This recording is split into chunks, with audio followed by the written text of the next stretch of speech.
Assalamualaikum warahmatullahi wabarakatuh and good morning.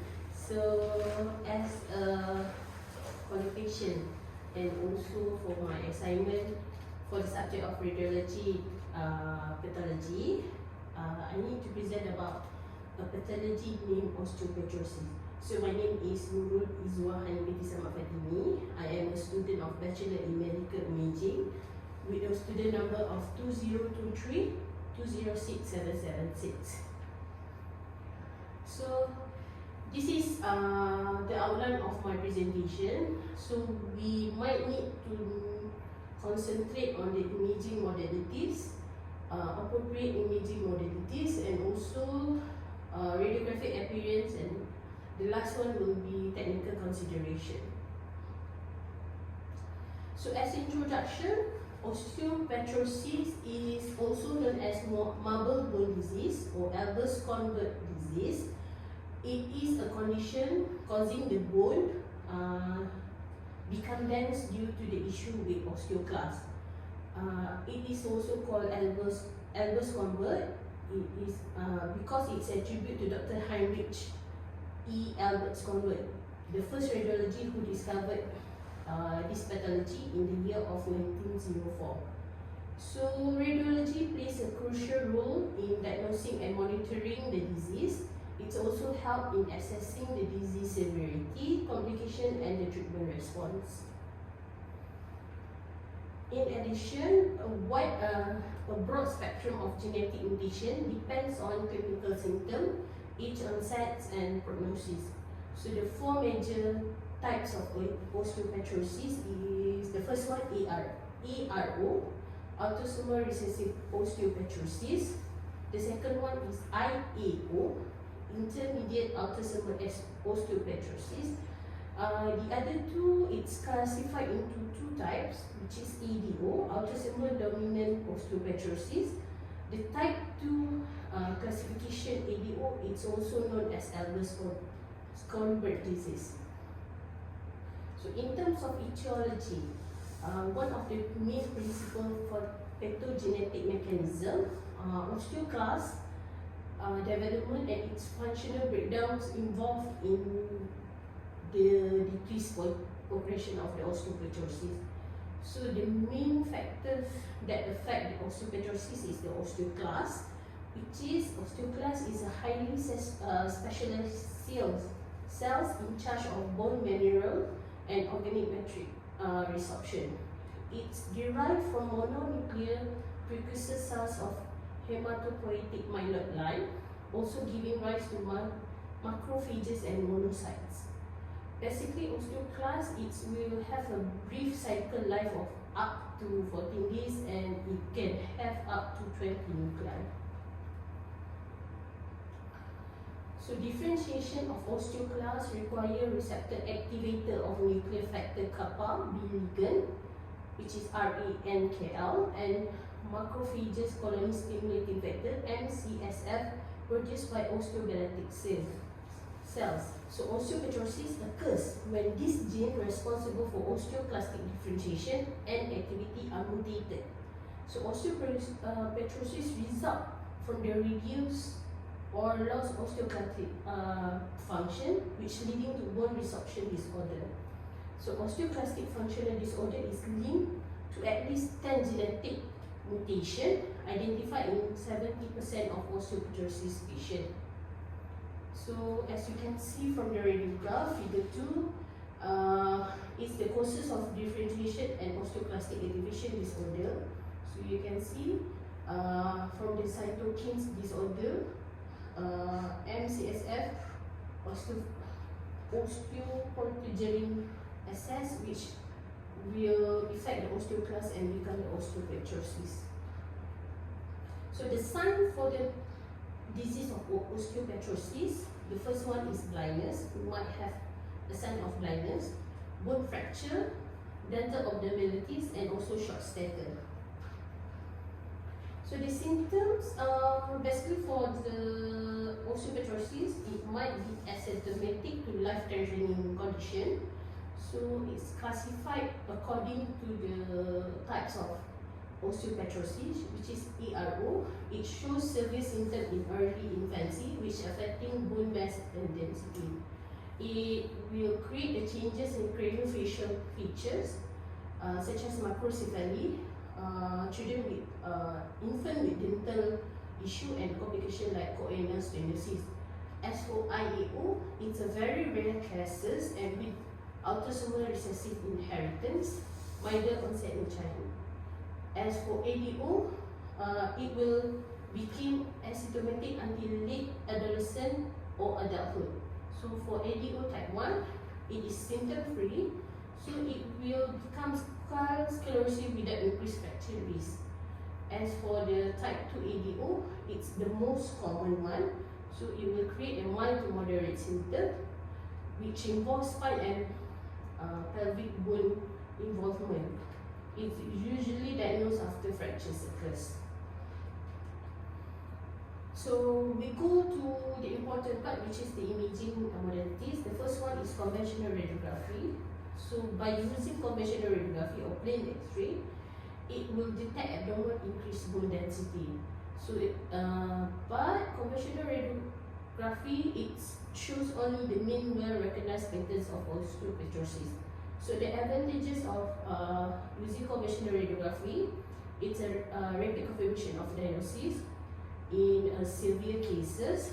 So for severe cases, we might use conventional to detect the osteopetrosis. It's also cost-effective, and conventional radiography is widely available. As for disadvantages, it has a limited sensitivity because it cannot detect the early signs of osteopetrosis, and it also have lack of comprehensive assessment, unlike CT scan, which will detect all the patterns of osteopetrosis. So the second imaging modality is dual energy X-ray absorptiometry, which is DXA. It's able to measure bone mineral density in a quantitative manner, which resulting in elevation of the MD result due to pathological increase in bone density. So the advantage is useful in the follow-up study of the disease. This advantage of the DXA is it's not able to accurately predict the risk of fracture in patients with osteopetrosis. The third one is computed tomography, which is CT scan. The advantages of using CT scan, it has a higher sensitivity. It will detect all the pattern of osteopetrosis and offer a higher level of detail and spatial resolution. It also helpful in detecting possible associated fracture or inflammatory disease of the bone. So it also have a real-time imaging, which is a good tool for guiding the biopsy and the aspiration, and it has a less sensitivity to patient movement rather than MRI. The disadvantages of CT scan, it has a higher radiation dose, which compared to the other imaging techniques such as conventional radiography or MRI. It's costly, which is more expensive than DEXA. And it regards to the metal artifact, which can cause the beam hardening artifact, which substantial loss of image resolution, which can affect the accuracy of the diagnosis. The last imaging modalities that I want to propose is MRI. So MRI of the brain and orbit could be employed to assess the narrowing of central nerve channel, which resulting in nerve compression and neuropathic changes.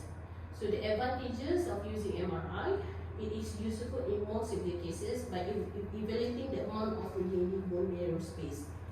The disadvantage of using MRI is limited availability and longer scan time.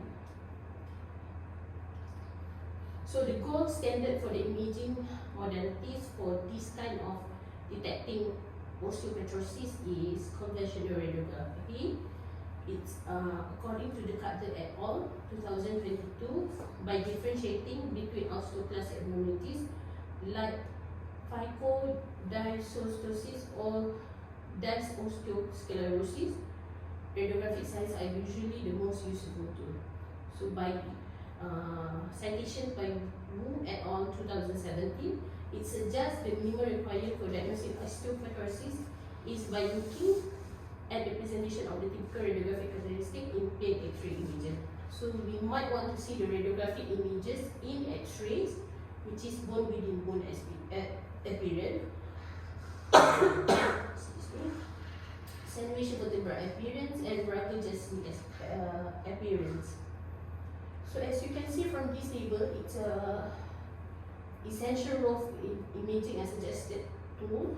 So in terms to diagnose the osteopetrosis, we might want to use conventional radiography and also brain MRI to assess cranial nerve involvement.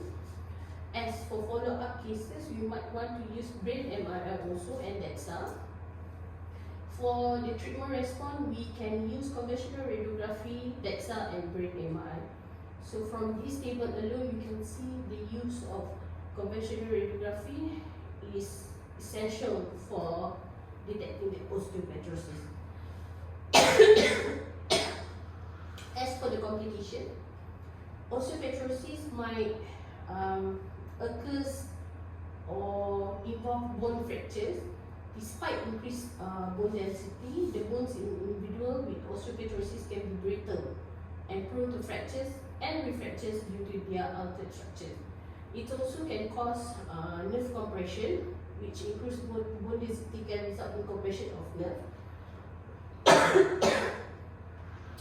Dental abnormalities, osteopetrosis may affect the development and erection of teeth, leading to dental abnormalities.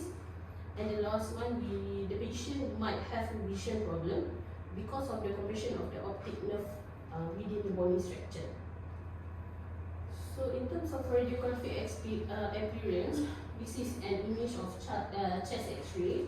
So the first X-ray A, label A, is the normal young healthy female. You can see the chest, a normal chest. You can see you need to differentiate between the ribs from image A and B. So the B one is patient, a young 20 years old female diagnosed with osteopetrosis. You can see the bone become very, the ribs become very dense.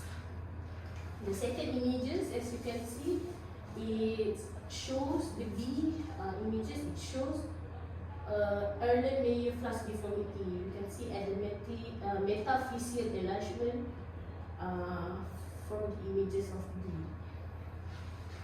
The next one, you can see different pattern of bone sclerosis in different type of osteopetrosis. So from conventional radiography, AP projection of lumbar spine, it's differentiate between ADO type 2 and ARO, show different type of abnormally increased bone density. So the next one is the image of the CT scans. I believe it's a spine. A sternum of 48-year-old male affected by osteopetrosis, which is ADO type 2. You can see the appearance of bone in bone appearance, which label according to the arrows.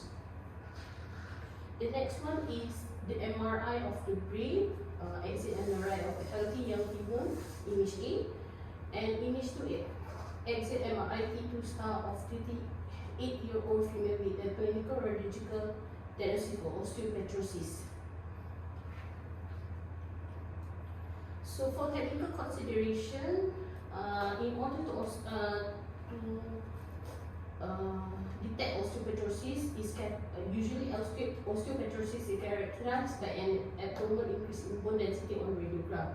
So the bone will become denser, and we will require adequate penetration to be able to produce an optimal quality of imaging. So we need to increase exposure better. So in terms of penetration, we need to increase the cavity. But usually adequate radiographic density may never be achieved due to the severity of the osteoporosis condition. So as a conclusion, a combination of imaging technique is used to diagnose osteoporosis depending on the severity of the disease and the specific features that need to be evaluated. So this is my reference. Okay, by then, thank you. So I open to the floor for a question. Do you have any question? Okay. Other than imaging modalities in the presentation, is there any modality that is able to detect osteopetrosis? Yes, there is also a nuclear medicine examination, which is we use 99 MTC